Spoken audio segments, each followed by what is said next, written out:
¿Qué tal? ¿Cómo les va? Muy buenas tardes. Esto es el resumen y durante una hora y media vamos a estar informando sobre todo el acontecer legislativo en el Congreso de la Nación y en la Cámara de Diputados, en particular en la Cámara de Diputados, donde transita ya la primera semana de sesiones ordinarias.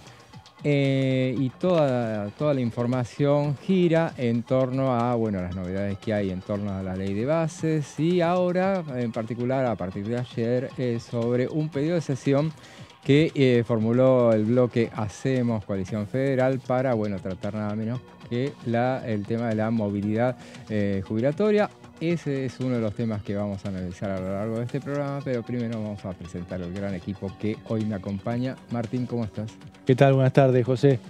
Sí, así es. Le puso un condimento fuerte, ¿no? La coalición cívica y el bloque de Hacemos Coalición Federal. La coalición cívica presentó el proyecto, ¿no? Para actualizar la fórmula de la movilidad jubilatoria. Hay que ver si consiguen quórum, pero ya de por sí, más allá de eso, ya genera, ¿no? Claro. Una discusión al interior de cada bloque, qué va a ser Unión por la Patria. En principio uno dice, la oposición podría dar el debate, pero sabemos que Unión por la Patria tiene su propia agenda, tampoco es muy cercano a la coalición cívica, Elisa Carrió, así que es interesante. Y después está la conformación de las comisiones, ¿no? Que ya se empezó a discutir. Claro. Ese proyecto de movilidad jubilatoria, en principio va sin dictamen a esta sesión especial pedida para el 13 de marzo, ¿no? Así es, sí, en principio va ese dictamen. Le damos la bienvenida a Lourdes. ¿Cómo estás, Lourdes? ¿Cómo estamos, José? Saludar a Martín, por supuesto, y a toda la audiencia que nos sigue a través de Diputados Televisión.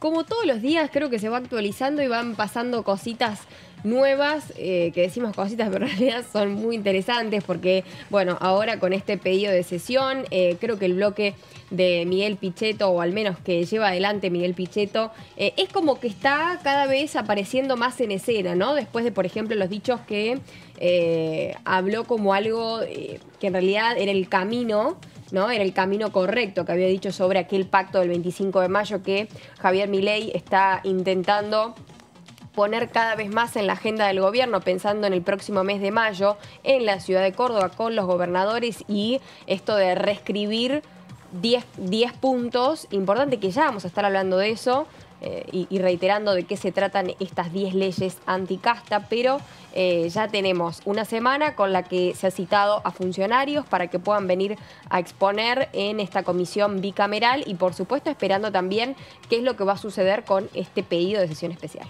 Así es, y está bien la inquietud de Martín respecto de, que este proyecto no tiene dictamen, necesita una mayoría especial para ser tratado. Uno imaginaría que, Unión por la Patria sí le daría quórum. Veríamos la posibilidad de que, me parece que hubo una señal también ayer a partir del hecho de la presentación de un proyecto que hizo también desde el PRO. Presentaron con la firma de María Eugenia Vidal y después la firma de Ritondo, Los Penato, toda la creme de la creme del PRO estaba ahí puesta. Después vamos a analizar un poco cuál es la idea a lo mejor de esta iniciativa que tal vez sería una posibilidad para que el oficialismo tenga la posibilidad de ir a dar el debate. Todo dependerá en todo caso del número que con el que vaya a contar el poroteo previo, con el que vaya a contar Hacemos Coalición Federal. Pero el tema, José, sí, del dictamen, en este caso siempre es importante, ¿no? Si tiene dictamen o no un proyecto para llegar al recinto, porque si no lo tiene necesita mayorías agravadas. Pero en este caso tal vez no lo sea tanto porque si la oposición consigue quórum, el oficialismo, al tener 38 más algunos aliados, ¿no? Sí. Si la oposición se junta, tendría esa mayoría agravada. Llega, sí. Pero hablando de la oposición, veamos lo que nos decía en primera edición el diputado Carlos Castañeto sobre las leyes que pide Javier Milei. Considero que son muchas leyes. Para tratarlas en global, ni hablar, por ende volvió a comisión. Y en particular, me parece que hay leyes que se puede debatir, Y hay otras que realmente llevarían mucho tiempo, como el cambio, o innecesarias. Me parece que hay un cambio profundo que quieren hacer sobre el Estado, desmenuzar el Estado, me parece que esa es la palabra, en un momento que la verdad que no era necesario llegar a este punto en 80 y pico de días que tiene el gobierno en gestión. Todos los días vemos cierre de fábricas, Asindar, obra pública. Yo ayer estuve en el discurso de Axel y dio datos muy concretos sobre la provincia de Buenos Aires, donde realmente se cerraron un montón de obras que eran muy importantes para la población. Totalmente. De conectividad de un lugar con el otro, obras de tratamiento tanto urbanas como rurales, y también creo que había una obra muy importante que era el gasoducto Néstor Kirchner, que a nosotros nos daba una autonomía de gas y de energía, por el cual no tiene sentido tampoco pararla. El paro que está haciendo hoy de exploración de YPF en Vaca Muerta me llama mucho la atención y está dentro de este proyecto de ley también, lo que es de todo lo que es minería, todo lo que es los recursos naturales. Hoy Vaca Muerta, YPF está dejando de explorar en algunos pozos y está yendo a otros lugares donde es más costoso. Vos sabés que tenés convencional y no convencional, donde el no convencional tenés que meter agua y buscar y romper la roca para recién extraer. Y suspicacias, creo que hay viajes a Qatar de un expresidente que quieren invertir en esa zona. Y nada es casualidad. Nada es casual, yo creo que está todo programado. El presidente tiene una mirada de no Estado, y no se da cuenta que es el presidente del Estado y por supuesto de la población. Ha dejado de participar en muchas cosas el Estado y vos ves lo que está en la producción que está haciendo, ¿no? Lo que ayer estamos viendo con Telan, con la TV pública. Quiere destrozar todo lo que es el Estado. Y uno que tuvo en el Estado mucho tiempo, el Estado es protector de la población. Escuchábamos al diputado Carlos Castañeto que hablaba de la mirada de no Estado que tiene el presidente de la Nación, haciendo una visión crítica de sus posturas y sobre todo el tema del hecho de que separaran las obras, la obra pública, sobre todo las obras que estaban en marcha. Y bueno, uno de los temas claves que marca esta semana también pasa por el tema del alivio fiscal para compensar a los gobernadores nacionales, a los gobernadores de todas las provincias respecto de la baja que han sufrido a partir de el tema de la modificación del impuesto a las ganancias. Ese va a ser uno de los debates que se viene, a ver si avanzan con ese proyecto de alivio fiscal, pero muchos siguen insistiendo con el tema de mejor no ir por ganancias, sino coparticipar el impuesto país, y de ese tema nos va a hablar Martín Bravo. Así es, José. El gobierno, como decías, adelantó a través de Guillermo Francos, el ministro del Interior, que está dispuesto a poner sobre la mesa en la negociación con los gobernadores, la restitución del impuesto a las ganancias, ¿no? En realidad está vigente el impuesto, pero bajar nuevamente el mínimo no imponible. Sabemos que ganancia es un impuesto coparticipable, de esa manera los gobernadores pueden tener un alivio en sus cuentas fiscales. Está todo supeditado a la reunión con los gobernadores, ¿no? El gobierno convocó para este viernes, algunos van a ir la semana que viene. En este momento están los ministros de Economía provinciales en el ministerio como una primera reunión, pero de cualquier manera Unión por la Patria presentó este proyecto que ya vienen coordinando durante la votación de la ley de bases en particular. Había una movida para los diputados que responden a Martín Yarlora, con algunos de Unión por la Patria, para avanzar con la coparticipación del impuesto país. Ahora, por supuesto, Yarlora y otros gobernadores considerados dialoguistas están esperando a lo que suceda con las negociaciones con los gobernadores, de los gobernadores con el gobierno.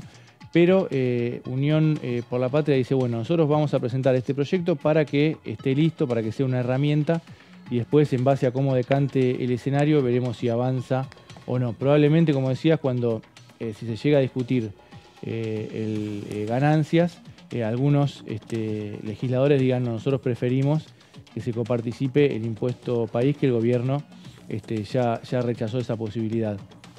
En este caso había un proyecto de Castañeto, que lo veíamos recién en las imágenes. En este caso es otro proyecto de Victoria Tolosa Paz, que está firmado por 71 diputados, la mayoría del interior, que responden a los gobernadores. Lo que propone el proyecto es que, recordemos, hay dos asignaciones específicas para el impuesto país.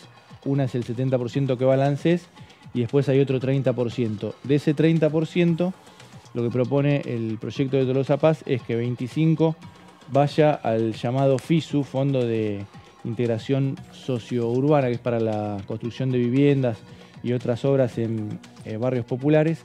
El 70%, la mayor parte de ese 70% entre las provincias y la ciudad, de acuerdo al porcentaje de coparticipación vigente, y otro 5%, esto ya está en este momento vigente, al fomento del turismo nacional. Los que ingresan al reparto de la torta, digamos, son los gobernadores y el jefe de gobierno porteño. En la actualidad el FISU quedó reducido al 0,9%, creo. Sí, al 0,3, porque es el 1% del 30%. Ahora lo vamos a ver. Bien. En las próximas placas, a ver si tenemos la siguiente. Primero, unos datos sobre el impuesto país, que está creciendo su recaudación porque subió la alícuota, ahí lo tenemos, del 7,5 al 17,5 en diciembre, y entonces para este año se estima un incremento del 0,8% del PBI. Ya había sido 0,8 en 2023, entonces este año sería un 1,6, es decir, crece bastante la recaudación por este aumento de la alícuota. Y ahora sí, en la próxima placa vamos a ver cómo era originalmente la distribución y cómo es ahora. Primero, un dato más de lo que fue la recaudación en enero de este impuesto: 391.491 millones, casi 400.000 millones, un 411,6% más que hace un año en términos reales, es decir, creció muchísimo. Es el principal impuesto, estaban haciendo la cuenta algunos tributaristas, la principal recaudación impositiva del gobierno en este momento. Acá tenemos la distribución original, era 70% a programas a cargo de ANSES y el 30% a este Fondo de Integración Sociourbana. Después, con el gobierno de Milei, a partir del decreto 193, pasó el 94% a obras de infraestructura económica, el 30% que estaba destinado al FISU, ¿no? 94% a obras, infraestructura, 5% al fomento del turismo, es lo que mantiene el proyecto de Unión por la Patria, y 1% al FISU. Vamos a ver, Unión por la Patria presenta este proyecto, digamos, conscientes de que no va a avanzar en lo inmediato, porque hubo conversaciones con otros bloques, con el bloque de Hacemos Coalición Federal, con un sector del radicalismo, con el que lidera Pamela Caletti, de Innovación Federal, que responde a gobernadores, pero lo que encontraron como respuesta es que ellos van a esperar a esta serie de reuniones con gobernadores para ver cómo queda el escenario. Y bueno, el gobierno apunta a que haya un acuerdo con esos gobernadores y que vaya la compensación por ganancias. Así que vamos a ver cómo sigue.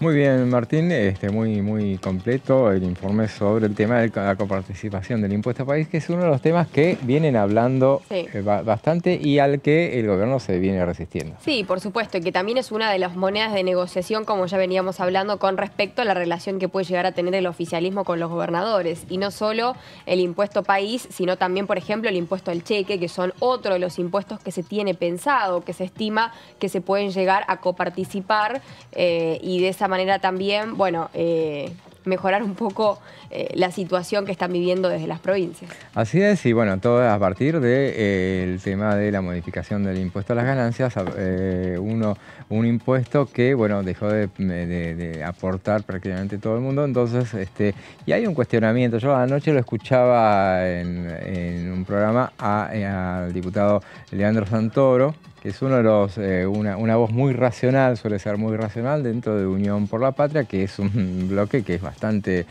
duro para con el gobierno, pero él decía que, bueno, que era inaceptable la posibilidad de que vuelva el impuesto a las ganancias en estas circunstancias, por el hecho de que, bueno, es un momento en el cual está hay un ajuste muy grande, y entonces la clase media está muy impactada por el aumento de, por ejemplo, las prepagas, los colegios privados y todo eso. Entonces le afectaría fuertemente volver a pagar esos saberes, teniendo en cuenta que el proyecto en cuestión, el proyecto del que habló ayer el ministro Francos, ya fue presentado el 24 de enero pasado, y por ejemplo establece un mínimo para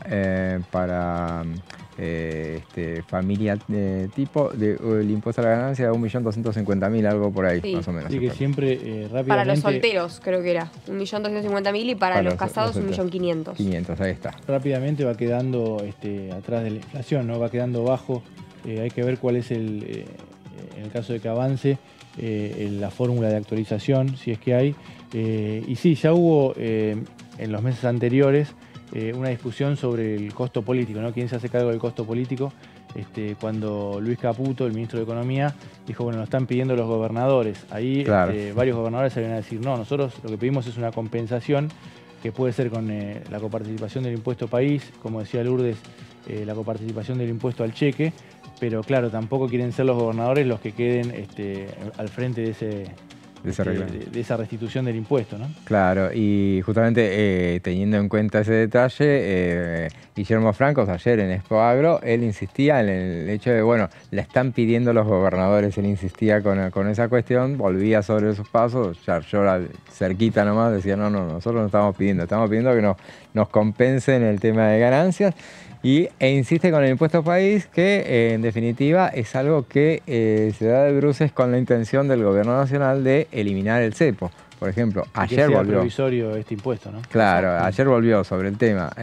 Javier Milei decía, él y también José Luis Esper, que estuvieron juntos ahí en Expoagro, y hablaban del tema de que, bueno, a lo mejor para mediados de año, cuando Sí, hablaban del mes de julio, que podría llegar a levantarse el cepo y de esa forma, bueno, generar cierto tipo de acercamiento por parte de las empresas, ¿no? Pero hay que ver de qué manera haces algo así con el tema del impuesto país. Sí. O sea, si lo que participás, ya se sabe que si lo que participás no hay manera de sacarlo después, así que... Sí, pero también ese fue un argumento repetido de los gobiernos nacionales, ¿no? Porque también lo dijeron con el impuesto al cheque, lo venían diciendo hace unos años, también era un impuesto que iba a ser provisorio y lleva décadas, ¿no? Sí. Y hace unos años, cuando las provincias querían coparticiparlo, decían no, porque si se coparticipa no se saca más. Claro. Pero no se coparticipó nunca y tampoco lo sacaron, claro. Así que... Y de eso estarán hablando seguramente entonces. Y en eso seguimos dando vueltas.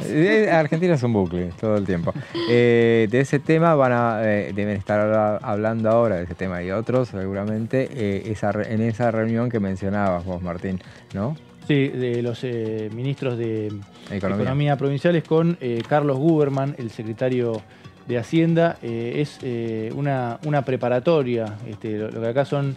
las reuniones de labor, una primera aproximación de la negociación entre el gobierno y las provincias. El viernes todavía no están cursadas las invitaciones oficiales, pero el gobierno habla del viernes, un grupo de gobernadores, hay algunos que no pueden porque están de viajes oficiales en el exterior la semana que viene.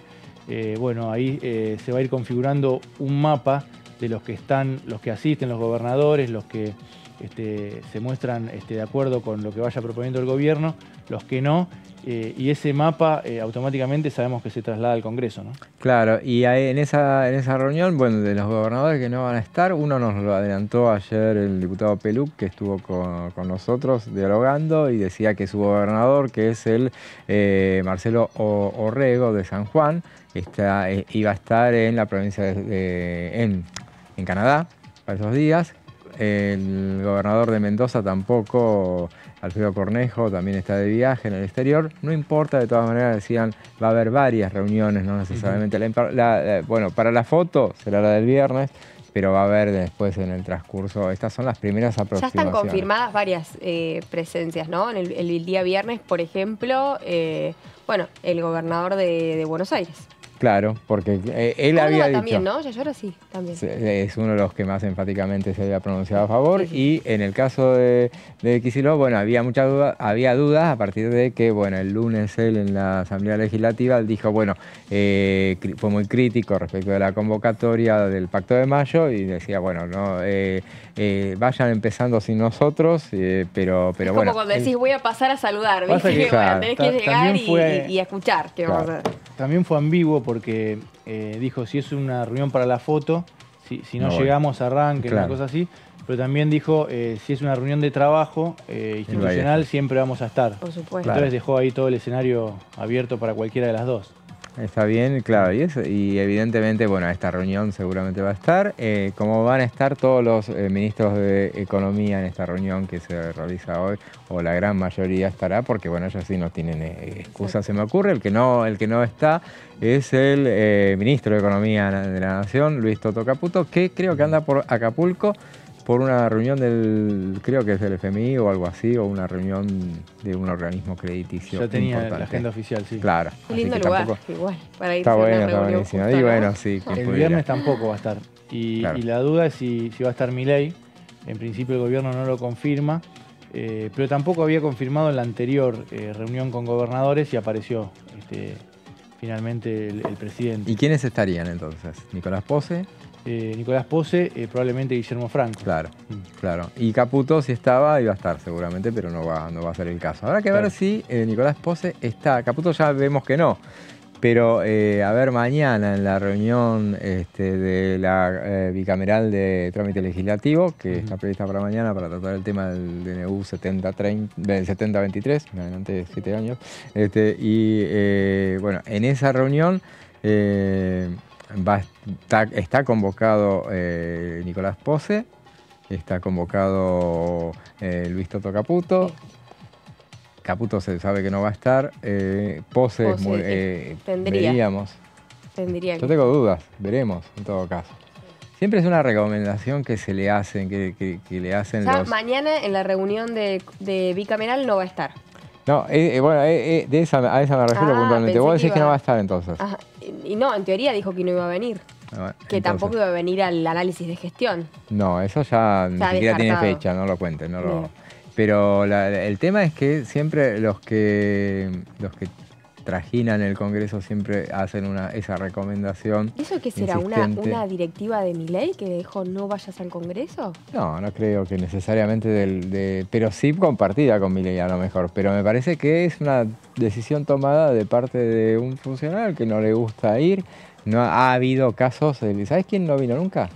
Cuando fue jefe de gabinete, Sergio Massa. Ah, mira. Cuando fue jefe de gabinete no dio informes de gestión y hubo otros que sí. Vamos a repasar algunos, a ver, los que venían muy seguido.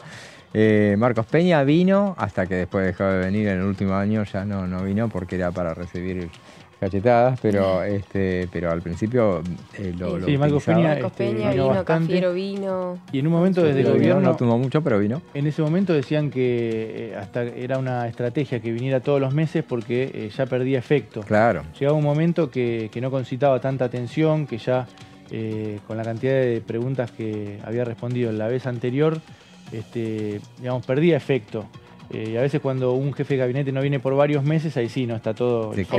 Bastante más expectativa. Mucha atención, pero bueno, mucha atención es la que estamos despertando seguramente y ni se imaginan todo lo que tenemos para la próxima hora, pero todo eso después de una muy breve pausa.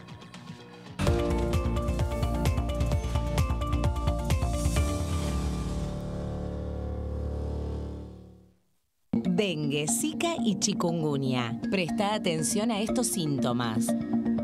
Si tenés fiebre alta, 38 o más, de 2 a 7 días de duración y dolor de cabeza, en especial detrás de los ojos, muscular y de las articulaciones, diarrea, dolor abdominal, náuseas y o vómitos, malestar general, cansancio, decaimiento, erupción en la piel, sangrado en nariz, encías u otras partes del cuerpo, no te automediques.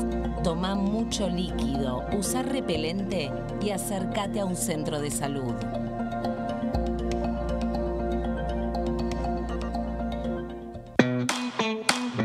Información. Actualidad. Noticias. Inclusión. Libertad. Incluidos. Noticias sin límites. Lunes y miércoles, 18-15 horas.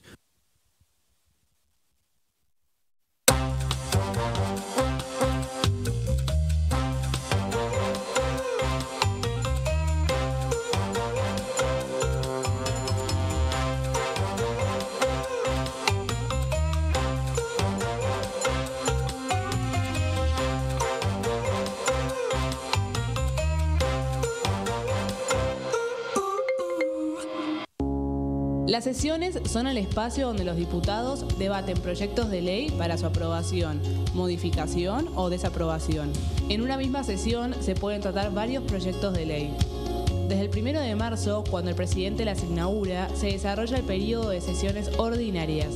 Entre el 1 de diciembre y el 28 de febrero se extiende el periodo de sesiones extraordinarias que solo pueden ser realizadas a pedido del presidente de la Nación. En el recinto, el bloque oficialista se dispone a la derecha del presidente de la Cámara, el bloque opositor mayoritario a la izquierda y en el centro los bloques con menos cantidad de integrantes. En el tratamiento, en general, los diputados tienen 7 minutos y los jefes de bloque entre 20 y 12 minutos conforme al número de legisladores que representen. La sesión es dirigida por el presidente de la Cámara de Diputados, que administra el uso de la palabra y las distintas instancias del funcionamiento.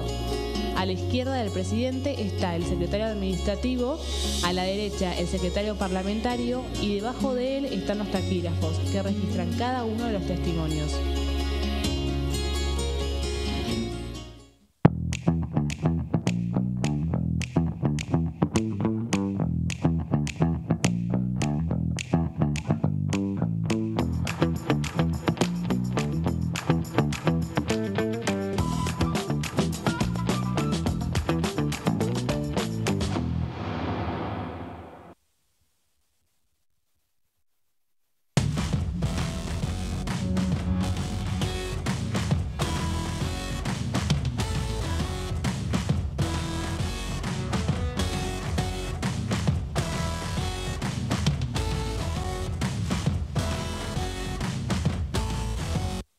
¿Qué diferencia hay entre la Cámara de Diputados y la Cámara de Senadores? La Cámara de Diputados representa al pueblo de la nación argentina. Esto significa que las provincias más grandes y con mayor cantidad de habitantes tienen muchos más diputados que las provincias más pequeñas. La manera de establecer las cantidades es proporcional. La Cámara de Senadores representa a las provincias. Cada provincia envía 3 senadores al Congreso Nacional. El total de senadores es 72, dado que las provincias argentinas son 24. Este es un número fijo. Por ejemplo, la provincia de Buenos Aires cuenta con 70 diputados nacionales y la provincia de Tierra del Fuego con 5. Pero tanto la provincia de Buenos Aires como la de Tierra del Fuego cuentan con 3 representantes cada una en el Senado de la Nación. Cada 2 años, el Congreso Nacional renueva la mitad de sus diputados y 1/3 de sus senadores nacionales. El mandato de los senadores es de 6 años, mientras que el de los diputados es más breve, dura solamente 4 años.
Y seguimos con el resumen y fuera de cámaras estábamos haciendo lo que más nos gusta, que es un poroteo respecto de la sesión que está pedida por la Hacemos Coalición Federal para el miércoles que viene a las 13 horas. Sí, a las 13 horas. Bueno, 13 a las 13 horas.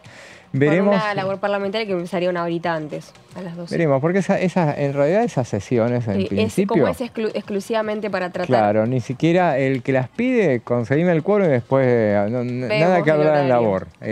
Pero si se termina transformando en una reunión que es lleva, no digo la anuencia, pero sí la aceptación de parte del oficialismo, y en ese caso, bueno, a lo mejor te hacen la reunión de labor parlamentaria, pero bueno, estábamos haciendo un análisis porque bien decía Martín que necesitan un número especial, no para empezar con el quórum alcanza, pero sí después para avanzar con el tratamiento del proyecto de la coalición cívica, que recordemos que es una nueva fórmula jubilatoria que contemplaría el tema del empalme, que eso era algo en lo que no se pusieron de acuerdo cuando la discusión de la ley de bases.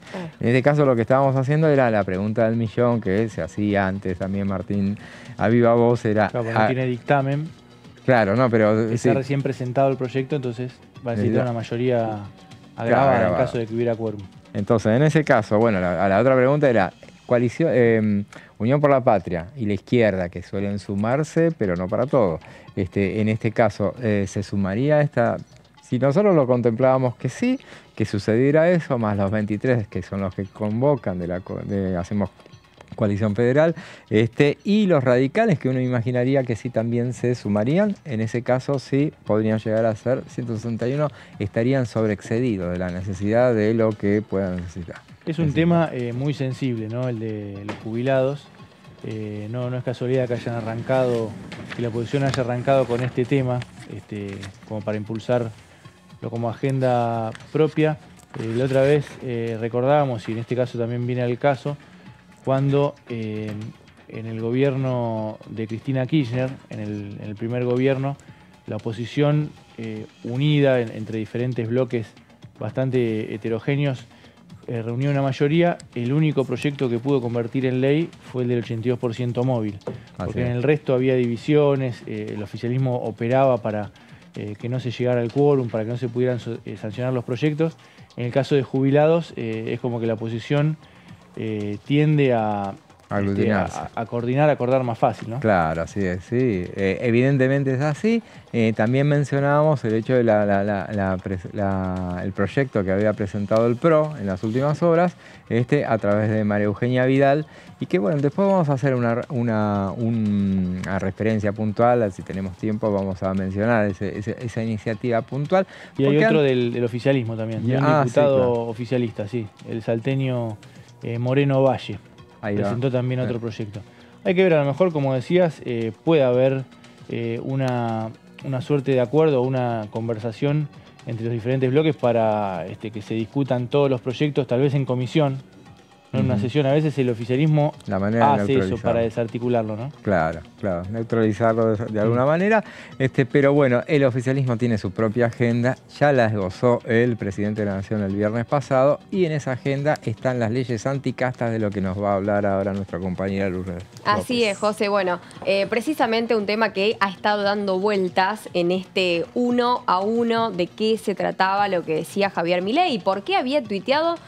Nosotros siempre hacemos la analogía de por qué había tuiteado lo que había tuiteado con respecto a ese fragmento del segundo libro de la Torá, de ese libro sagrado que él explicaba como que iba a reescribir algo. ¿Por qué? Porque después la ley bases tuvo que haber cierto reseteo por parte del oficialismo y por parte de la expectativa que corría alrededor del discurso de Javier Milei del 1 de marzo. Y con esto se plantearon un nuevo equipo, un nuevo conjunto, equipo no es la palabra, es conjunto de leyes que se iban a tratar o que se van a tratar puntualmente en este encuentro, en esta especie de pacto de 25 de mayo, como así le dio nombre el presidente Javier Milei para que se revea con la presencia de todos los gobernadores en la ciudad de Córdoba el próximo 25 de mayo. Pero entre tantos puntos están estas leyes anticastas que él siempre quiere ir en contra de esta casta política que hace mención, que tiene tantos beneficios y que es el momento de cortarlos. La eliminación de las jubilaciones de privilegio para el presidente y el vicepresidente. Por supuesto que esto tiene que ver con...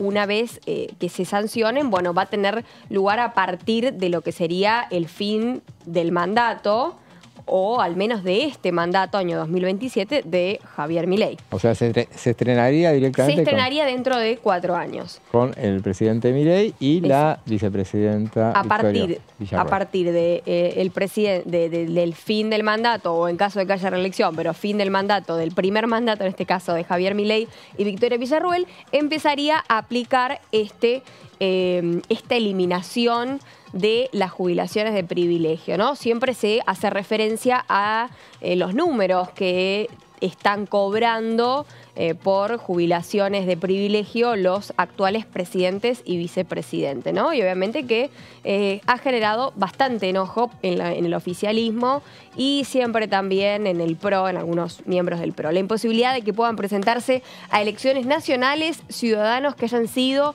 condenados en segunda instancia por corrupción, la famosa ley de la ficha limpia, ¿no? Un proyecto que también fue muy aplaudido cuando fue nombrado por parte de gran sector, por parte de un gran sector del PRO. Claro, es un reclamo muy viejo que, que bueno, siempre tuvo reparos de parte de... Que fue aprobado en diputados, pero no llegó a aprobarse en el Senado. Ah, sí.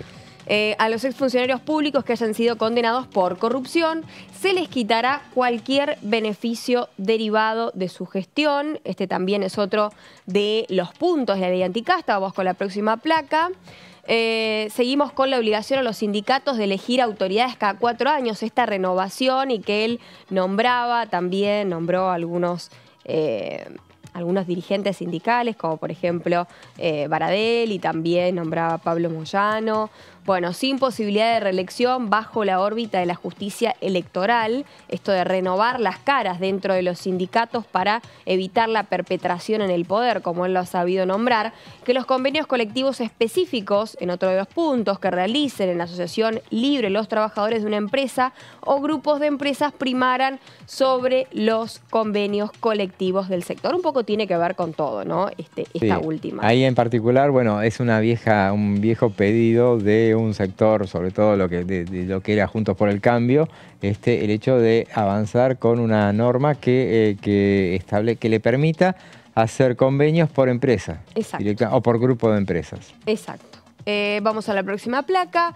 Un poco también ha sacado proyectos o leyes que otras gestiones por ahí no han llegado a tocar, y sobre todo algunas leyes que han sido impulsadas por el PRO en su momento. En el ámbito legislativo se reducirán los contratos de asesores de diputados y senadores, y con esto también ha habido mucha polémica en el tema recortes, ¿no? En el tema de, achicar los presupuestos para los equipos de trabajo de los asesores, de los diputados, de los legisladores en general, entendiendo, que es necesario seguir haciendo los recortes que se han venido dando en ahí me permite, y ya lo he comentado durante la semana, pero ¿qué va a decir? Me permito una observación porque te estás metiendo con otro poder y es una cuestión que la solucionás, es una cuestión reglamentaria, me parece. Sí. Y el tema de que una de las invocaciones que se hizo fue el hecho de que haya diputados con equipos de 40 asesores, etcétera. Sí.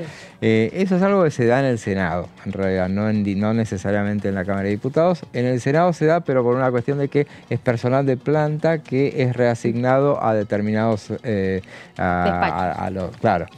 Y tengamos en cuenta, sí, también, y eso al margen, el hecho de que, en el caso del Senado son 72 senadores para legislar sobre todo. Entonces, la tarea, no demonicemos tampoco la tarea de los asesores. De los asesores, exactamente. Bueno, Además, se eliminará el beneficio de millas para funcionarios que viajen con pasajes pagados por un organismo público. Esto era un tema de decir, bueno, ciertos políticos viajaban con los pasajes con las millas de los pasajes que terminaban siendo pagados por el mismo Estado. La eliminación del financiamiento público para partidos políticos, que cada uno de los candidatos que se postularan lo hicieran con su propia caja. Esto sí tuvo cierto también rechazo por parte de la actual oposición y de algunos también diputados y miembros o referentes políticos del sector de izquierda, teniendo en cuenta que por ahí ciertos candidatos que no contaran con una caja importante o capaz más financiamiento o partidos más chicos, se les sería imposible poder llegar a las urnas de una manera orgánica, ¿no? Bueno, cada partido deberá financiarse con aportes voluntarios de donantes o afiliados propios. Esto de conferencias, entrevistas, presentaciones que bueno, se haga con cupo, se busque la forma con colectas, con donaciones, por supuesto defendiendo los intereses de cada sector político. Vamos a la próxima placa. A ver, descontar jornada de sueldo a empleados del Estado que no asisten por motivo de paro. Yo no recuerdo si esto también estaba incluido en lo que era la ley bases con respecto a ese punto que hablaba sobre el derecho a la manifestación, de que se le iba a descontar. En este momento no recuerdo, pero sí es uno de los temas que se hablaba y que finalmente Javier Milei volvió a ponerlo para discutirlo en evitar esto, ¿no? Que se realicen las protestas o las movilizaciones y que falten al trabajo por este motivo. Porque uno a veces dice, bueno, ¿qué hace toda esa gente que está manifestándose en horario laboral? Bueno, ahí a esta pregunta es que viene esta ley. También el cierre de la Agencia de Noticias Nacional Telam, de las cuales, bueno, muchos colegas y compañeros están obviamente en contra de esta medida y que ha generado mucho revuelo también en todo el ámbito del periodismo, entendiendo que más allá de las partidas presupuestarias que esta agencia llevaba, tiene que ver mucho con lo que está, con el acceso a la información, ¿no? Con el acceso a las noticias de diferentes partes del país. Entre otros los temas. Sí, afecta mucho el tema de la cobertura en los medios del interior sobre todo, y también en los medios nacionales, el hecho de carecer con este servicio que no necesariamente pasaba por información política, sino también hay mucha información policial, deportiva y todo de salud, todos los sectores. Sí, por supuesto, por supuesto. Bueno, además penalizar por ley al presidente de la Nación, al ministro de Economía y a los funcionarios del Banco Central y a los diputados y senadores. Ahí estamos tocando todos los poderes, no se salva a nadie, que aprueben un presupuesto que contemple financiar déficit fiscal con emisión monetaria. Esto de emitir y, bueno, de esa forma producir el famoso déficit fiscal. Esto es otra de las leyes también, creo que es la última, si no me equivoco.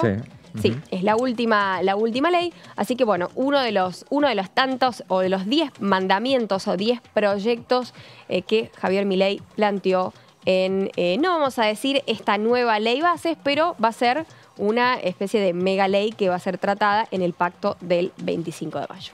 Muy bien, Lourdes, muy completo el temario de iniciativas que va seguramente a impulsar el Gobierno Nacional. Me quedo con el último, ese que establece, bueno, la penalización para el presidente de la Nación, el ministro de Economía, funcionario del Banco Central y hasta aquellos diputados y senadores que en un presupuesto aprobaran una iniciativa que contemplara financiar al Tesoro con emisión. A propósito de eso, yo escuchaba ayer esa entrevista con el diputado Leandro Santoro y bueno, esbozaba un poco lo que va a ser la argumentación de Unión por la Patria, y ellos se cuestionaban, pues decían, por ejemplo, y bueno, ¿y qué pasa si hay una pandemia? Que es una alternativa que puede llegar a suceder, que bueno, ya lo vimos en el año 2020, bueno, vimos que es una alternativa, es el mundo que viene, y en una pandemia, ¿cómo hace el Estado para hacerse cargo, como sucedió en 2020 y 2021, de los salarios de las empresas con los ATP, y cómo hace para enfrentar esa situación si no es con emitir Y bueno, esas eran las observaciones que hacía en ese proyecto puntual. Desde el radicalismo también hubo voces en contra. Una de las principales fue de Martín Lustó, senador y presidente del radicalismo. Se manifestó en contra con argumentos similares, ¿no? Diciendo que él estaba a favor del superávit fiscal, del equilibrio fiscal, claro, pero que en algunas situaciones el gobierno tiene que tener cierto margen como para moverse, ya sea por una catástrofe o también por una cuestión de que hay momentos en que la economía requiere medidas contracíclicas. De todas maneras, en el radicalismo hay una fuerte discusión. Si uno lo escucha a Alfredo Cornejo, a lo mejor puede estar de acuerdo. Ahí siempre sabemos que el radicalismo ante cada tema tiene su interna y su discusión. Pero bueno, un sector probablemente lo rechace fuerte ese proyecto. Es un tema que va a dar mucho que hablar. Y bueno, veamos qué nos decía un diputado del PRO, Martín Maquieira, de La Pampa, ayer en tercera edición. Bueno, creo que por un lado el presidente con su estilo sigue insistiendo en algo que creo que muchos compartimos, de poder empezar a transparentar en general a la política, al Estado, empezar a transparentar muchas cosas de varias administraciones. Digo, esto no es de un caso particular, pero un modus operandi de la Argentina que en muchos casos también desde el sector empresarial, político, sindical, no ha dado resultados positivos para nuestro país. Lo vemos con los índices de pobreza, lo vemos con los índices de indigencia, la inflación y demás, y en su mensaje lo pone de alguna manera en lo que él llama la casta, ¿no? Podemos ponerle un montón de nombres, corporativismo y demás, pero sin dudas la Argentina está trabada de alguna manera, y bueno, por eso por supuesto lo han electo para destrabar o el electorado lo ha acompañado para solucionar ese problema, con lo cual vimos lo que se venía viendo, ¿no? Un presidente insistiendo en esos puntos, pero por otro lado resaltar, creo el final para mí fue lo más destacado, este llamado a un pacto de mayo, a este acuerdo en Córdoba, a poder relanzar la ley ómnibus, también con un pedido que los gobernadores están haciendo de un acuerdo fiscal o un alivio fiscal. Creo que eso es llamativo porque se venía de mucha tensión en el Congreso, luego de caer la ley ómnibus, luego de la pelea con los gobernadores. Creo que este llamado del presidente a intentar una mesa de diálogo, bueno, es lo que muchos habíamos planteado. Ahí lo escuchamos al diputado Martín Maquieira hablando y ponderando el llamado al diálogo que terminó haciendo el presidente de la Nación en la Asamblea Legislativa del viernes pasado. Exacto. Bueno, es importante, ¿no? Esto de que de alguna forma se siga entendiendo y se siga reestructurando. Y creo que con el paso del tiempo también se va a entender cómo van a ir tomando postura, ¿no? Más allá de los gobernadores, los legisladores que van integrando los partidos políticos y los bloques, en realidad, que hoy tienen más injerencia, ¿no? Y de los que tanto necesita el oficialismo. El oficialismo que tiene 38 diputados, nada más ni nada menos. Y bueno, hacíamos referencia también al proyecto, habíamos dejado pendiente la cuestión del proyecto del PRO, que tiene que ver con movilidad jubilatoria, que es algo de lo que vamos a hablar durante los próximos días, porque a medida que se vaya acercando el miércoles, tendrá que adoptar no necesariamente una decisión del oficialismo, sino por lo menos una postura puntual. Y el kit de la cuestión me parece que está en esto del empalme, ¿no? De tener en cuenta enero o no, sabiendo que algunos proyectos, como le hablaba también recién Martín, de algunos proyectos que incluyen enero, pero otros no. Claro. Y ahí es donde por ahí termina afectando más el bolsillo. Claro, porque recordemos, la idea era, cuando fue el debate de la ley de bases, el oficialismo había propuesto la eliminación de la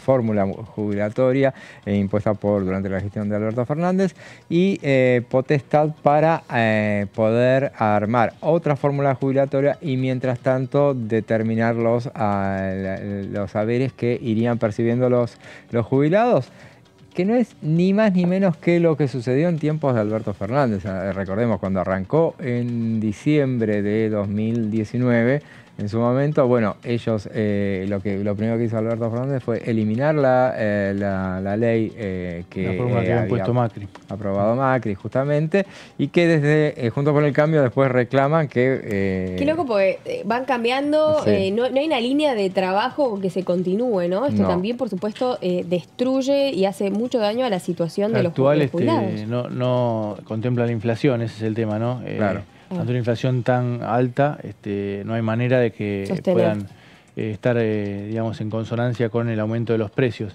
La actual depende de la recaudación, en parte es una fórmula mixta entre la recaudación y la variación salarial, el aumento de los salarios que van por debajo de la inflación. Y veamos entonces qué es lo que establece la propuesta esta que mencionamos hoy, que presentó en las últimas horas María Eugenia Vidal junto a Cristian Ritondo, Silvio Penato y otros legisladores. Es un proyecto que tiene apenas 3 artículos, uno de los cuales es de forma y bueno, o sea que son 2 los que tienen toda la data.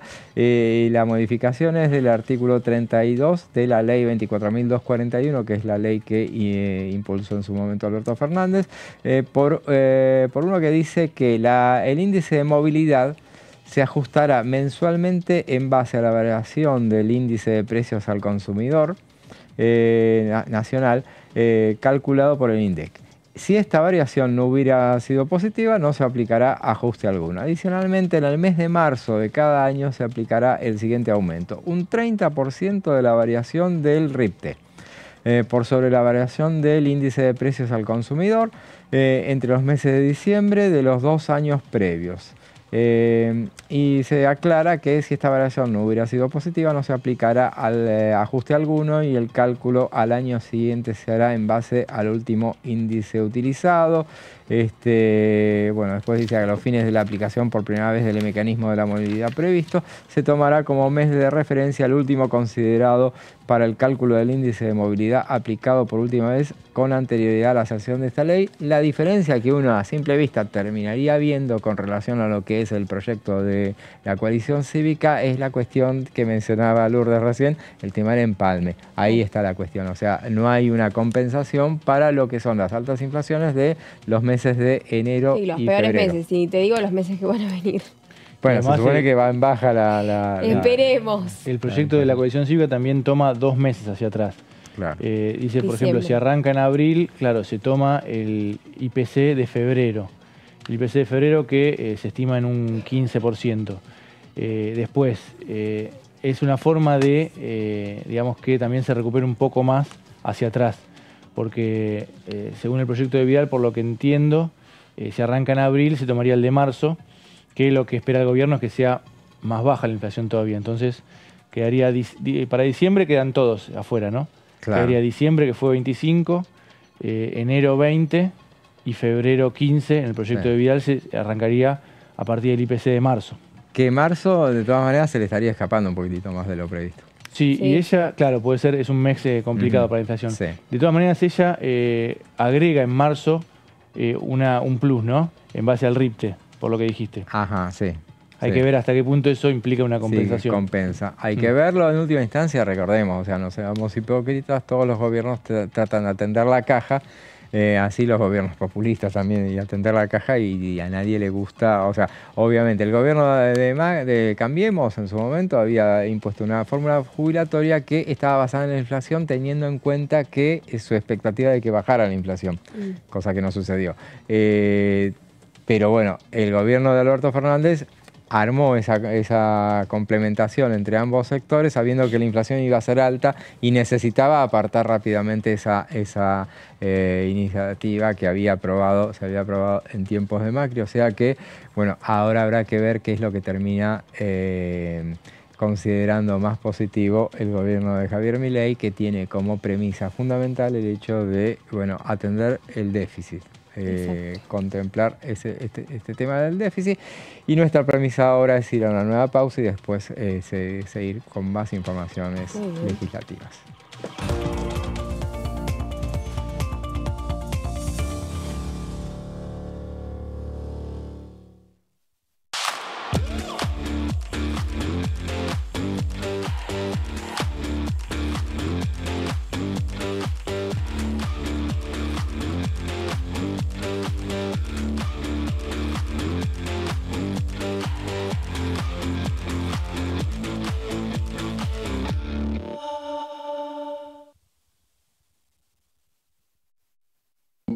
Dengue, Zika y chikungunya.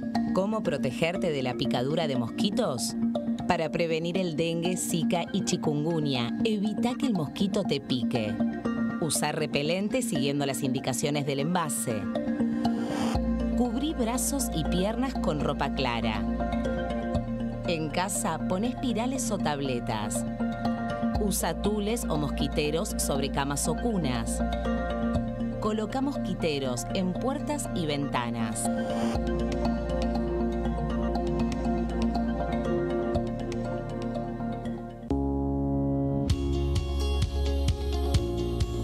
La Cámara de Diputados tiene 257 miembros. Los diputados debaten y sancionan leyes que rigen en todo el territorio nacional. Algunas de las más importantes son el presupuesto de gastos generales del Estado, el Código Civil, el Código Penal, la forma en que se rige el trabajo, las jubilaciones, entre tantas otras. Además, controla y hace un seguimiento de las políticas del Poder Ejecutivo a través de la visita de diferentes funcionarios o el pedido de informes, así como la posibilidad de realizar juicios políticos a los funcionarios. La duración de los mandatos de los diputados es de 4 años y pueden ser reelegidos indefinidamente. Desde el momento en que asumen y hasta el final de su mandato, no pueden ser acusados, interrogados judicialmente ni molestados por las opiniones o discursos que imitan desempeñando su mandato. Son requisitos para ser diputado tener al menos 25 años, 4 años de ciudadanía argentina y haber nacido en la provincia por la que se postula o haber residido en ella los 2 años precedentes. Se agrupan en bloques que expresan partidos políticos o afinidad ideológica. Existen también los monobloques integrados por un solo diputado.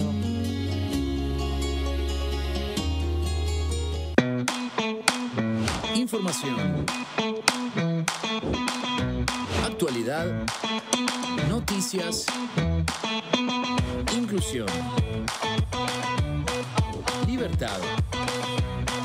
Incluidos. Noticias sin límites. Lunes y miércoles, 18-15 horas.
¿Qué diferencia hay entre la Cámara de Diputados y la Cámara de Senadores? La Cámara de Diputados representa al pueblo de la nación argentina. Esto significa que las provincias más grandes y con mayor cantidad de habitantes tienen muchos más diputados que las provincias más pequeñas. La manera de establecer las cantidades es proporcional. La Cámara de Senadores representa a las provincias. Cada provincia envía 3 senadores al Congreso Nacional. El total de senadores es 72, dado que las provincias argentinas son 24.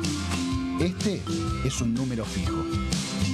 Por ejemplo, la provincia de Buenos Aires cuenta con 70 diputados nacionales y la provincia de Tierra del Fuego con 5.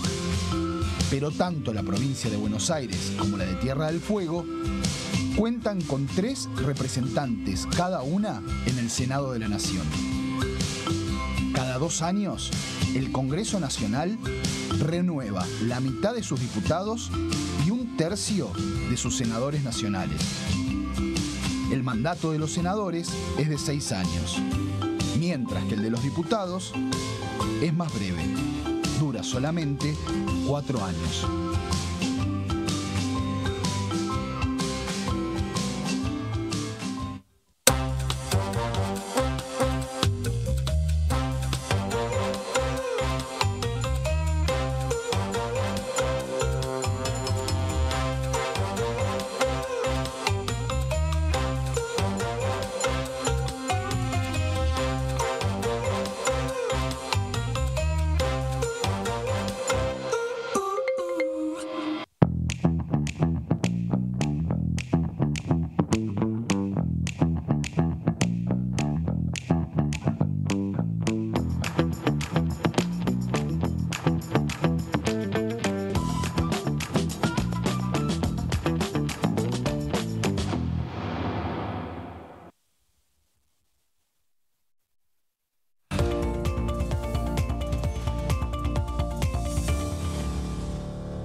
Y entramos en la última parte del resumen de noticias parlamentarias y bueno, estábamos hablando durante el programa sobre el decreto de necesidad de urgencia que mañana va a ser central, va a traer toda la atención en el debate de la Comisión de Trámite Legislativo que está prevista para reunirse mañana a las 14 horas en el, si no me equivoco, en el Salón de las Provincias, ¿puede ser? En el Salón Ilia. ¿En el Salón Ilia? Ilia. Bueno, cambiaron de lugar.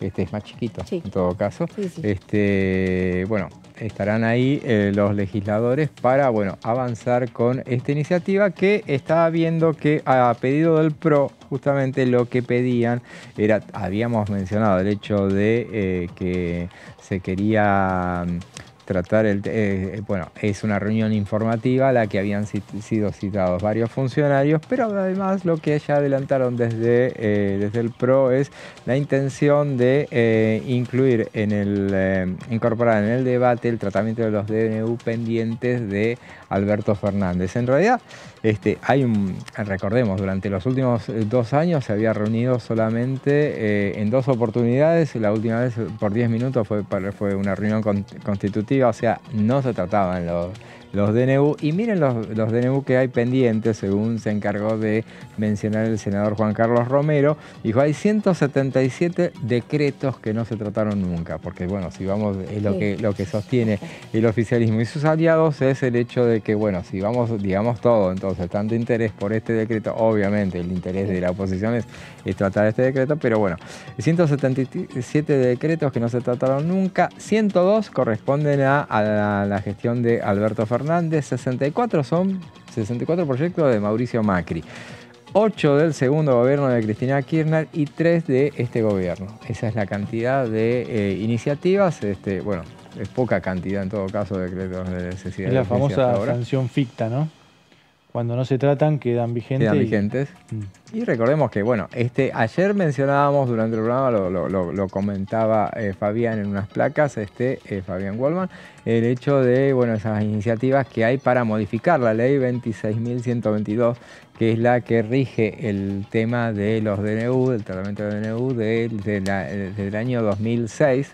Y es una ley por lo menos controvertida en cuanto a porque tienen que esperar que en este caso aprueben las 2 cámaras. O que te rechacen, las 2 cámaras, con que te apruebe una sola ya está liberado. Es más sencillo para un gobierno defender un DNU que sancionar una ley. Claro. Ahí hay un ruido, déficit, ¿no? Una cosa que no está muy clara. Es como que, que promueve que vaya por decreto. Un gobierno que no tiene mayorías en el Congreso. Sí, y lo que, siempre lo mencionan y cada vez más seguido el hecho de que, mi teoría es que cuando no tiene mayoría no le conviene tanto insistir con el tema de los decretos porque te pasa eso, vivís con siempre apretado por el resto de los partidos por el hecho de que, traten este tema. Salvo que pase como tenés que estar negociando todo el tiempo, más allá que cuando gobernás en minoría es algo que tenés que hacer. Lo tenés que hacer, muchas veces lo tenés que hacer, muchas veces tenés que solucionarla de alguna otra manera. Igual creo que hay algo que está haciendo este gobierno, es que no tuerce, tampoco no da el brazo a torcer, ¿no? Es lo que hablábamos ayer, de que va y persiste, y si no se aprueba una ley base, vamos a escribir un nuevo pacto y vamos a también a ponernos firmes con el tema de la conformación de las comisiones. Y si no hay respuesta y lo que no sirve se cierra, es como que en ese sentido redobla la apuesta. Vamos a ver en estas reuniones con los gobernadores, ¿no? A ver si ahí hay otra. Parece el clima. Vamos a ver mañana, el viernes, perdón. El viernes a ver qué va a pasar. Sí, habrá que ver porque es lo que es el cartabón que te sirve para analizar cómo es todo el tipo de relación, porque el presidente de la Nación en una movida que para muchos fue magistral en el hecho de decirles todo el tiempo a sus quienes lo escuchaban el viernes pasado, quienes lo escuchaban sentados en sus bancas, decirles todo lo que quiso decirles respecto de manera áspera, pero dejando abierta sobre el final la posibilidad de, bueno, vamos a negociar, a ver si... no, negociar es una palabra que no utiliza este presidente por lo menos, pero sí vamos a ver si nos ponemos de acuerdo en este tema, ¿no? Él está avanzar sobre esos 10 mandamientos que citaba ayer Lourdes, por ejemplo, las 10 propuestas justamente que se van a suscribir en la provincia de Córdoba. Y en todo caso, pero que en la previa tendrán que estar aprobadas, bueno, la ley de bases y el alivio fiscal, que lo presentó como un beneficio para las provincias, pero bueno, eso también es una cuestión que, como decíamos al principio, es una papa caliente que le deja una responsabilidad. Bueno, yo lo tengo que sancionar esta ley, que va a afectar a buena parte de la clase media, pero lo tengo que hacer porque me lo piden los gobernadores. Claro. Y después hay que ver de la ley de bases, si, bueno, cuál es la intención del gobierno, porque ya algunos gobernadores o referentes parlamentarios dijeron las partes que rechazamos, bueno, ahí es difícil que haya otro resultado. Lo dijo Puyaro, por ejemplo, con el tema de las retenciones, claro. El aumento de las retenciones. Eso difícilmente pase, por más que haya otro tratamiento, otra discusión, ¿no? Y habrá que ver qué es lo que pasa con el tema de los fideicomisos, que quedó tan emblematizado, ¿no? Porque se dice, bueno, el artículo 4, lo decía el presidente de la Nación, citando de que, bueno, pero que me aprueben eso ahora. Me parece que es una cuestión donde en última instancia tendrán que ponerse muy de acuerdo en la previa y en definitiva a ver si termina siendo una ley, 3 leyes, qué es lo que termina sucediendo. Él ha apuntado igual, estamos hablando de Javier Milei, a que, bueno, antes de tener una ley que tenga tantas trabas, por así decirlo, es mejor echarla por tierra, ¿no? Y reconstruir y reiniciar y hacer otra ley, otra mega ley.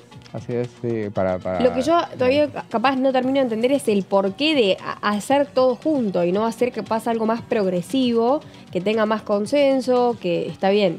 El hecho de que tengan que pasar por mayor comisión, por mayor cantidad de comisiones, es más difícil cuando gobernás en minoría, eso también es una verdad. Pero hacer capaz por paquetes de leyes de última. Sí, habrá que ver, bueno, el presidente de la Nación considera, y su mesa chica, consideran que este es el momento que más poder tiene. Entonces este es el momento que tiene que aprovechar para avanzar con todas las iniciativas que pueda, que fue lo que lo llevó a impulsar ese megadecreto, que bueno, que les trae dolor de cabeza. O pero te sale muy vigente. bien o no te sale. El decreto está vigente, así que de alguna manera, salvo determinadas cosas que bien podría haberlas promovido por ley, veremos si lo implementa. La reforma laboral, por ejemplo. Y que es una de las cosas, por ejemplo, yo reparaba ayer en el hecho de que, bueno, a través del decreto de necesidad de urgencia es la herramienta que le ha permitido al gobierno nacional proceder como procedió con la agencia TELAM. Es a partir de lo que estableció el decreto, porque recordamos una ley, ¿no? Y mencionábamos que está creada por ley, la tiene que derogar, lo tiene que cerrar en todo caso, determinarlo a través de una ley. Lo habíamos visto en la ley de bases que establecía, bueno, sus 41 empresas sujetas a privatización, era la idea. Entre las 41 empresas figuraba TELAM. De las 41, 5 fueron sacadas por la oposición en su momento, pero no TELAM, por ejemplo, entre otras. Se sacó a YPF, se sacó al Banco Nación y otros más, pero bueno, TELAM quedaba incluido, o sea que podía proceder en ese sentido. Pero la ley esa no se aprobó. Pero el tema es que el decreto de necesidad de urgencia que está vigente le ha permitido hacer eso. ¿Por qué? Porque la transforma en sociedad anónima. Entonces le da la herramienta. Después puede llegar a judicializarse, todo se puede judicializar en Argentina, pero es uno de los elementos que hacía esa referencia al hecho de que está vigente el decreto, le frenaron la parte laboral, que es muy importante.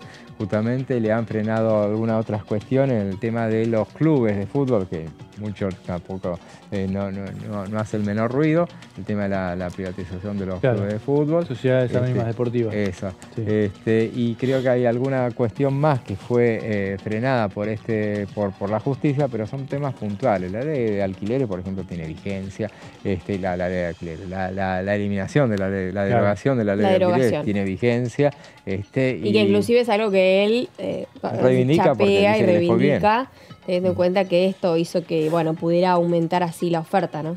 Así es, sí. Ayer, por ejemplo, en su exposición en Expoagro, donde estuvo acompañado en su exposición ante los productores. Llamó héroes a los productores. Claro, bueno, porque es un sector, ahora no me vengas, le decían los héroes, no me vengas con las retenciones, claro. Amigo. Pero bueno, ahí tenía al lado, a su izquierda, lo tenía a José Luis Espert, quien es el profesor. Es el profesor, justamente, que es una persona que él puntualmente había pedido en su momento que estuviera en las comisiones de recepción. Que a mí me llamó la atención, cuando lo primero que miré cuando salieron a ver si estaba Espert en la de exterior. Digo, ¿pero por qué en la de exterior y en la de interior? Porque es lo mismo. Igual son dos comisiones. Él quería verlo apenas llegara. Por eso la de exterior. Claro, la de exterior. Es una posición más relevante. Es el primer abrazo, y fue el abrazo más estentorio que dio el presidente de la Nación. Bueno, evidentemente lo tiene, le dio no solamente la presidencia de la comisión más importante, sino que, le da la mayor atención a José Luis Espert, que está empoderado, obviamente bien que hace que empodere a alguien que nada menos que está al frente de la Comisión de Presupuesto y de Hacienda. El diputado Espert estaba ahí, también habló justamente bastante acerca de lo que iba a ser el tema de el cepo. Fue una de las cuestiones que atendió. Los dos hablaron del tema de la salida del cepo. Pero bueno, para hablar de este y otros temas, nos vamos a la provincia de Chaco.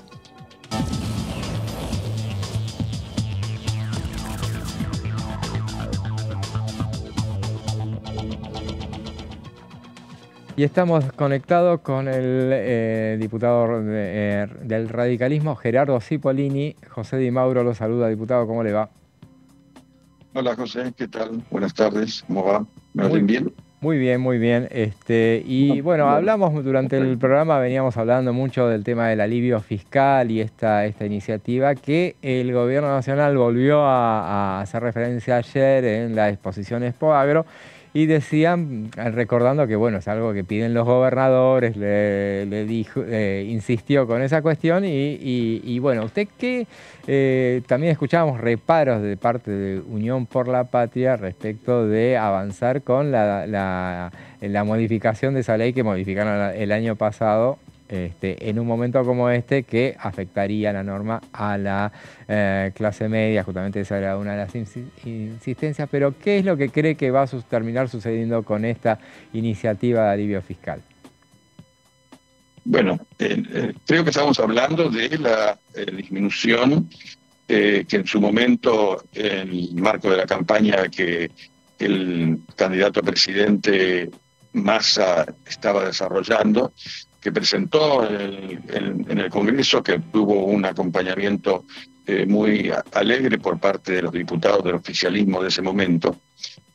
Nosotros votamos en contra, alguna recriminación he tenido al respecto, pero no votamos en contra porque estuviéramos en contra precisamente de que la gente pague menos impuestos. En buena hora, si logramos que la ciudadanía pague menos impuestos, un país con la presión impositiva tremenda que tenemos. Votamos en contra porque la medida tenía un fuerte tinte electoralista, no traía en paralelo la explicación de cómo se iba a paliar esa disminución de ingresos para el Estado. Sobre todo estábamos hablando de ingresos coparticipables que iban a afectar directamente a las provincias, y de eso no se había hablado, y lo que imaginábamos que iba a ocurrir era que la diferencia se iba a cubrir una vez más con emisión monetaria espuria. Para la provincia del Chaco, esto ha representado una disminución del orden de dos, equivalente a 2 coparticipaciones mensuales. Estábamos hablando en aquel momento de 82.000 millones de pesos, que, ahora los gobernadores están sintiendo en carne propia esa disminución. Y tengo entendido que hay casi unanimidad en el arco de los 24 gobernadores respecto a la posibilidad de que eso se contemple y vuelva a ponerse en vigencia, en el marco de un escenario donde todos somos conscientes de que hay un plan del gobierno destinado a eliminar esta cruel lacra que nos ha acompañado prácticamente en toda nuestra vida, que es la inflación, y que llevaba un ritmo de enloquecimiento que nos ponía a las puertas de la hiperinflación. Este proceso, de alguna manera, pareciera que se está temperando en buena hora, a un costo social muy importante, lo percibimos, lo sentimos en carne propia, y pensamos que, bueno, que si es el sacrificio que hay que hacer para de una vez por todas ponernos a convivir con los hermanos de este patio latinoamericano, donde eso ya se ha logrado superar, Uruguay, Brasil, Paraguay, Chile, Bolivia inclusive, países que conviven con una inflación anual de un dígito, y nosotros, los peores de la clase, ostentando el récord mundial de tasa de inflación. Así que yo creo que es un tema que hay que volver a charlarlo, que hay que volver a verlo. Me imagino, y sería deseable porque tendría acompañamiento, por lo menos de nuestro sector, unánimemente, el tema del blanqueo y de la moratoria, que formaba parte del paquete fiscal y que no llegó al seno de la Cámara. Porque somos conscientes, primero porque son fondos frescos que llegarían a las manos del presidente casi de inmediato, pero además porque sería una herramienta formidable para aliviarle la carga a la gente que por diversos motivos ha estado cargando su mochila con situaciones fiscales indeseables, como es deuda, embargos, reclamos administrativos, judiciales.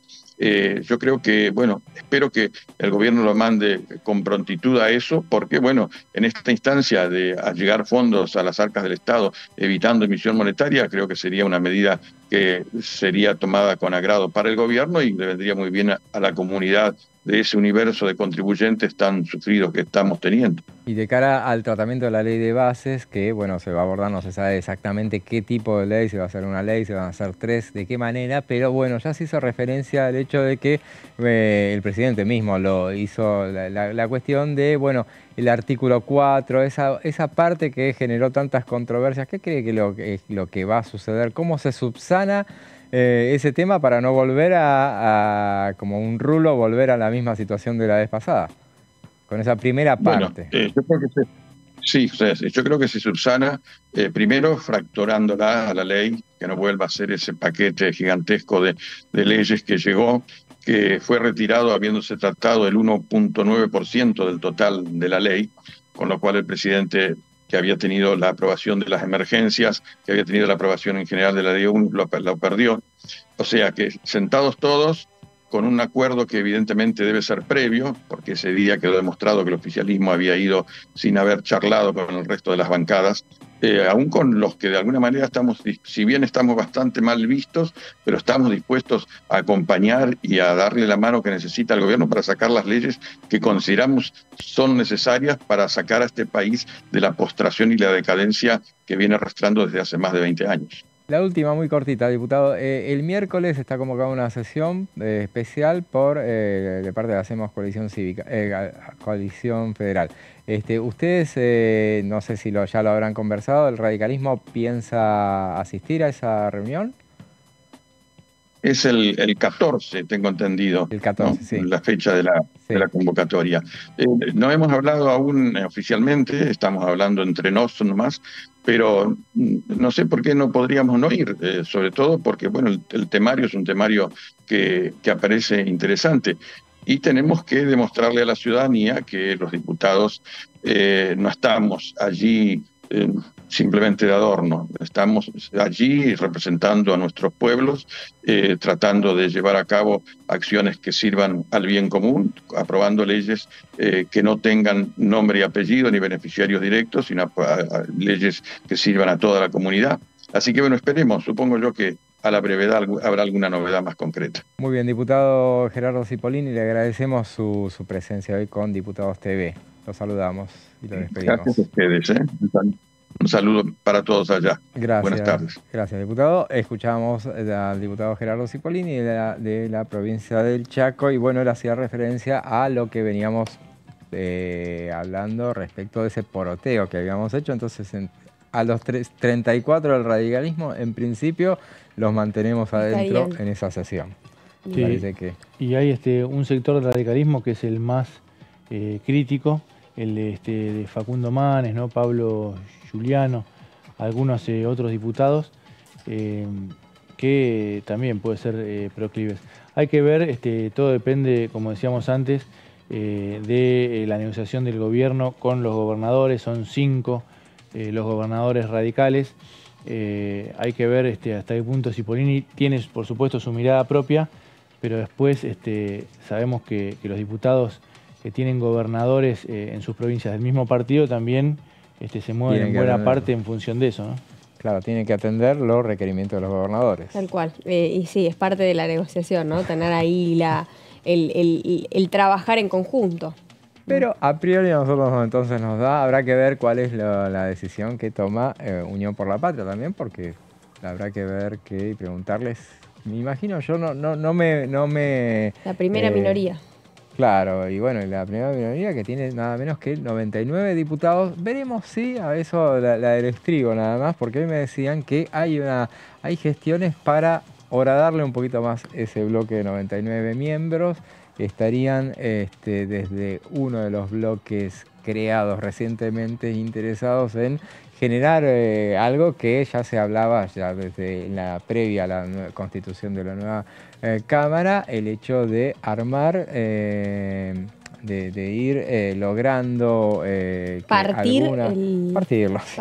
llevarse algunos diputados para otros sectores. Sí, como el año pasado pasó con los diputados tucumanos. Que encuentren que justamente esos diputados tucumanos, por ejemplo, también querrían integrarlos dentro de ese bloque que es el de innovación federal, sí, que a ese me refiero, y que estarían en conversaciones con algunos otros legisladores para ver si logran llevarse algunos más a esa bancada que, bueno, que actualmente tiene 9, que eventualmente, no voy más allá, si sumaran a los 3 tucumanos serían 12, pero bueno, no están sumados todavía, pero bueno, es una alternativa que puede llegar a darse. Me parece que la herramienta que tiene para contrarrestar esto Germán Martínez es tenerlo muy en cuenta para la conformación de las comisiones. Ahora, a ver cómo es el reparto, porque uno de los argumentos que están dando desde el otro sector es, mirá, están repartiendo todo y los cargos importantes se lo dan a la cámpora o